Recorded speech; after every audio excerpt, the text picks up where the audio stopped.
नमस्कार, unique story में आपका स्वागत है। हनुमान जी से जुड़े 7 रहस्य। हनुमान इस कलयुग में सबसे ज़्यादा जागृत और साक्षात हैं। कलयुग में हनुमान जी की भक्ति ही लोगों को दुख और संकट से बचाने में सक्षम है। बहुत से लोग किसी बाबा, देवी देवता, ज्योतिष और तांत्रिकों के चक्कर में भटकते रहते हैं और अंततः वे अपना जीवन नष्ट ही कर लेते हैं, क्योंकि वे हनुमान की भक्ति और शक्ति को नहीं पहचानते। ऐसे भटके हुए लोगों का राम ही भला करे।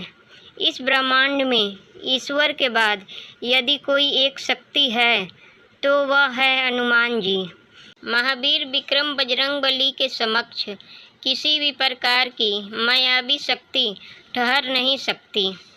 अगले पन्ने पर पहला सबसे बड़ा रहस्य।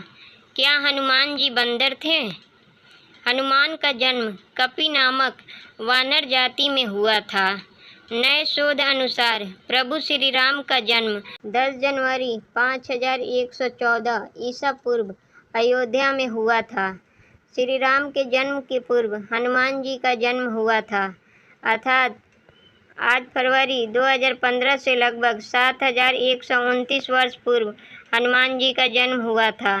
शोधकर्ता कहते हैं कि आज से 9 लाख वर्ष पूर्व एक विलक्षण वानर जाति भारतवर्ष में विद्यमान थी, जो आज से 15 से 12 हजार वर्ष पूर्व लुप्त होने लगी थी और अंततः लुप्त हो गई। इस जाति का नाम कपि था। हनुमान जी के संबंध में यह प्रश्न प्रायः सर्वत्र उठता है कि क्या हनुमान जी बंदर थे। इसके लिए कुछ लोग रामायण आदि ग्रंथों में लिखे हनुमान जी और उनके सजातियों बांधव सुग्रीव अंगदादी के नाम के साथ वानर, कपि, सखामृग, पलवंगम आदि विशेषण पढ़कर उनके बंदर प्रजाति का होने का उदाहरण देते हैं। वे यह भी कहते हैं कि उनकी पूंछ, लांगुल, बादली और लाभ से लंका दहन का प्रत्यक्ष चमत्कार इसका प्रमाण है। यह भी कि उनकी सभी जगह सपूछ प्रतिमाएं देखकर उनके पशु या बंदर जैसा होना सिद्ध होता है। रामायण में वाल्मीकि जी ने जहाँ उन्हें विशिष्ट पंडित, राजनीति में धुरंधर और वीर शिरोमणि प्रकट किया है, वहीं उनको लोमश और पूंछधारी भी सतत परिणामों में व्यक्त किया है। दरअसल आज से 9 लाख वर्ष पूर्व मानव की एक ऐसी जाति थी जो मुख और पूंछ से वानर समान नजर आती थी, लेकिन उस जाति का बुद्धिमत्ता और शक्ति मानव से कहीं ज़्यादा थी। अब वह जाति भारत में तो दुर्भाग्यवश विनष्ट हो गई, परंतु बाली द्वीप में अब भी पूंछधारी जंगली मनुष्यों का अस्तित्व विद्यमान है, जिनकी पूंछ प्रायः 6 इंच के लगभग अवशिष्ट रह गई है। अगले पन्नों पर इससे भी बड़ा दूसरा रहस्य। पहला जन्म स्थान। हनुमान जी की माता का नाम अंजना है, जो अपने पूर्व जन्म में एक अप्सरा थीं। हनुमान जी के पिता का नाम केसरी है, जो वानर जाति के थे। माता पिता के कारण हनुमान जी को अंजनेय और केसरी नंदन कहा जाता है। केसरी जी को कपिराज कहा जाता था, क्योंकि वे वानरों की कपि नाम की जाति से थे। केसरी जी कपि क्षेत्र के राजा थे। कपि स्थल कुरु साम्राज्य का एक प्रमुख भाग था। हरियाणा का कैथल पहले करनाल जिले का भाग था। यह कैथल ही पहले कपि स्थल था। कुछ लोग मानते हैं कि यही हनुमान जी का जन्म स्थान है। दूसरा जन्म स्थान। गुजरात के डांग जिले के आदिवासियों की मान्यता अनुसार डांग जिले के अंजना पर्वत में स्थित अंजनी गुफा में ही हनुमान जी का जन्म हुआ था। तीसरा स्थान।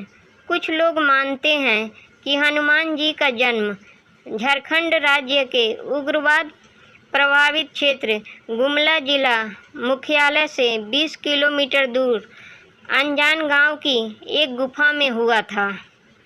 अंत में आखिर कहाँ जन्म लिया?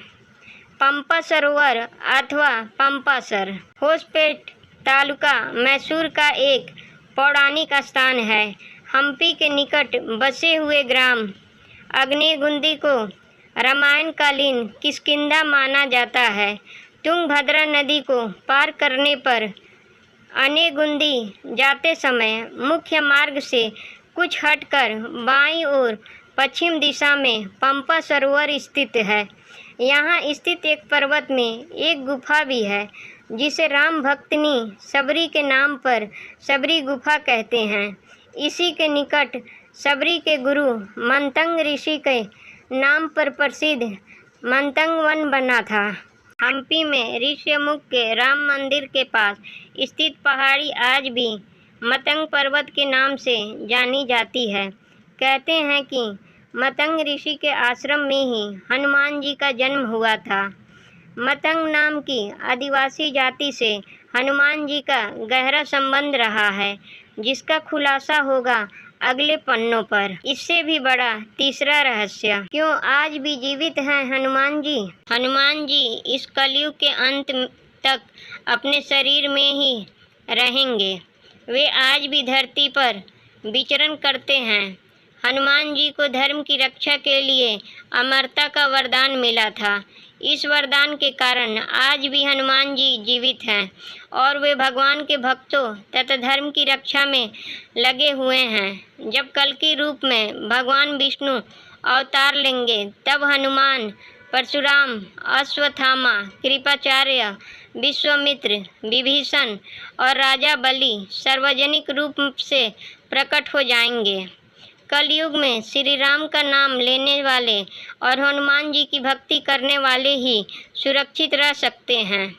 हनुमान जी अपार बलशाली और वीर हैं और उनका कोई सानी नहीं है।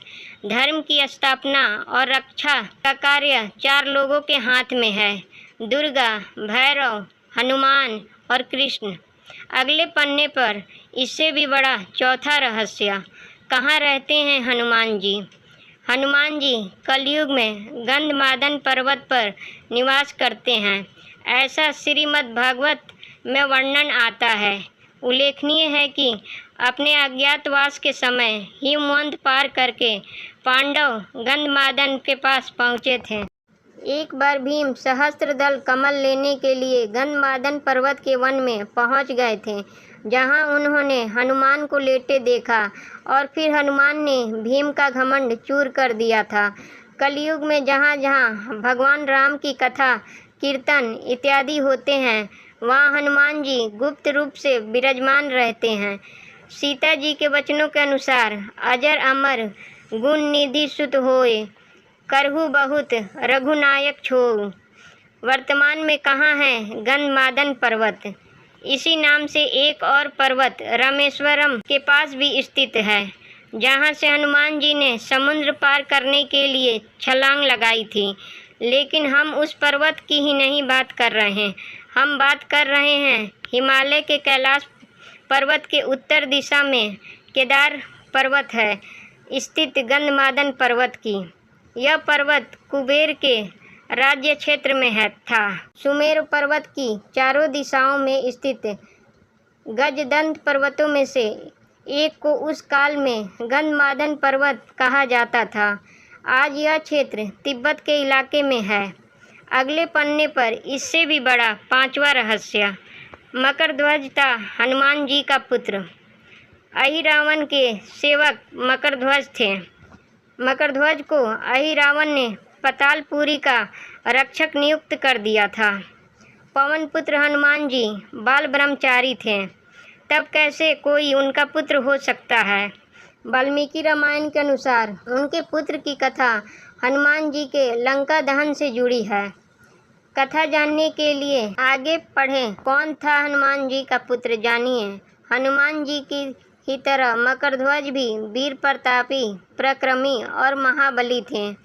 हनुमान जी ने अहिरावण का वध कर प्रभु श्री राम और लक्ष्मण को मुक्त कराया और मकरध्वज को पाताल लोक का अधिपति नियुक्त करते हुए उसे धर्म के मार्ग पर चलने की प्रेरणा दी थी। अगले पन्ने पर इससे भी बड़ा छठा रहस्य, क्यों सिंदूर चढ़ता है हनुमान जी को। हनुमान जी को सिंदूर बहुत ही प्रिय है। इसके पीछे ये कारण बताया जाता है कि एक दिन भगवान हनुमान जी माता सीता के कक्ष में पहुँचे। उन्होंने देखा माता लाल रंग की कोई चीज़ मांग में सजा रही है। हनुमान जी ने जब माता से पूछा तब माता ने कहा कि इसे लगाने से प्रभु राम की आयु बढ़ती है और प्रभु का स्नेह प्राप्त होता है। तब हनुमान जी ने सोचा, जब माता इतना सारा सिंदूर लगाकर प्रभु का इतना स्नेह प्राप्त कर रही हैं, तो अगर मैं इनसे ज़्यादा लगाऊं तो मुझे प्रभु का स्नेह और प्यार ज़्यादा प्राप्त होगा और प्रभु की आयु भी लंबी होगी। यह सोचकर उन्होंने अपने सारे शरीर में सिंदूर का लेप लगा लिया। इसलिए कहा जाता है कि भगवान हनुमान जी को सिंदूर लगाना बहुत पसंद है। अगले पन्ने पर इससे भी बड़ा सातवां रहस्य, हनुमान जी की पत्नी का नाम। क्या आपने कभी सुना है कि हनुमान जी का विवाह भी हुआ था? आज तक यह बात लोगों से छिपी रही, क्योंकि लोग हिंदू शास्त्र नहीं पढ़ते और जो पंडित या आचार्य शास्त्र पढ़ते हैं वो ऐसी बातों का जिक्र नहीं करते। लेकिन आज हम आपको बता रहे हैं हनुमान जी का एक ऐसा सच जिसको जानकर आप रह जाएंगे हैरान। आंध्र प्रदेश के खम्बम जिले में एक मंदिर ऐसा विद्यमान है जो प्रमाण है हनुमान जी के विवाह का। इस मंदिर में हनुमान जी की प्रतिमा के साथ उनकी पत्नी की प्रतिमा भी विराजमान है। इस मंदिर के दर्शन करने के लिए दूर दूर से लोग आते हैं। माना जाता है कि हनुमान जी के उनकी पत्नी के साथ दर्शन के बाद पति पत्नी के बीच चल रहे सारे विवाद समाप्त हो जाते हैं। उनके दर्शन के बाद जो भी विवाद की शुरुआत करता है उसका बुरा होता है। हनुमान जी की पत्नी का नाम सुवर्चला था।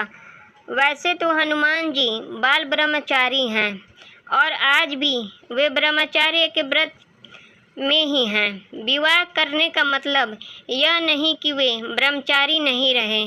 कहा जाता है कि पराशर संहिता में हनुमान जी का किसी खास परिस्थिति में विवाह होने का जिक्र है। कुछ विशेष परिस्थितियों के कारण ही बजरंगबली को सुवर्चला के साथ विवाह बंधन में बंधना पड़ा, लेकिन शारीरिक रूप से वे आज भी एक ब्रह्मचारी ही हैं। हनुमान दर्शन और कृपा। हनुमान जी बहुत ही जल्द प्रसन्न होने वाले देवता हैं। उनकी कृपा आप पर निरंतर बनी रहे, इसके लिए पहली शर्त यह है कि आप मन, वचन और कर्म से पवित्र रहें, अर्थात कभी भी झूठ ना बोलें, किसी भी प्रकार का नशा ना करें, मांस ना खाएं और अपने परिवार के सदस्यों से प्रेमपूर्ण संबंध बनाए रखें। इसके अलावा प्रतिदिन श्री हनुमान चालीसा का पाठ करें। दोस्तों, वीडियो अच्छी लगे तो वीडियो को लाइक करें और चैनल को सब्सक्राइब करें और कमेंट बॉक्स में अपनी राय दें। वीडियो देखने के लिए धन्यवाद।